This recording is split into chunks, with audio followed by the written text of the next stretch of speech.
ചോറ് ഇഷ്ടമല്ലാത്ത മലയാളികൾ ഉണ്ടാകില്ല.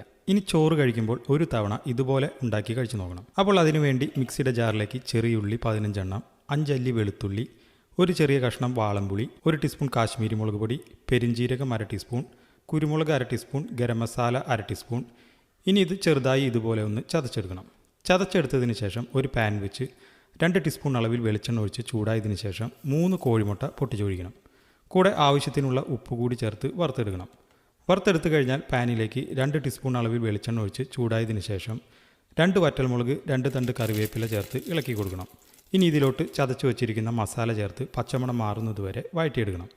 പച്ചമണമൊക്കെ മാറിയതിന് ശേഷം 1/4 ഗ്ലാസ് വെള്ളം ഒഴിച്ച് കൊടുത്ത് ഒന്ന് മിക്സ് ചെയ്തതിന് ശേഷം ആവശ്യത്തിനുള്ള ഉപ്പ് കൂടി ചേർത്ത് നല്ലപോലെ തിളപ്പിച്ചെടുക്കണം. തിളച്ചു വന്നാൽ കോഴിമുട്ട ചേർത്ത് ഇതുപോലെ വറ്റിച്ചെടുക്കാം. ഇനി ഇതിലോട്ട് ചോറ് കൂട്ടി മിക്സ് ചെയ്ത് 1 മിനിറ്റ് ഇളക്കി കൊടുക്കണം. ഇതുപോലെ ഒരു തവണ ഉണ്ടാക്കി കഴിച്ചു നോക്കി അഭിപ്രായം കമൻറ്റ് ചെയ്യുക. അപ്പോൾ റെസിപ്പി ഇഷ്ടപ്പെട്ടാൽ മറ്റുള്ളവരിലേക്ക് ഷെയർ ചെയ്ത് പേജ് ഫോളോ ചെയ്യുക.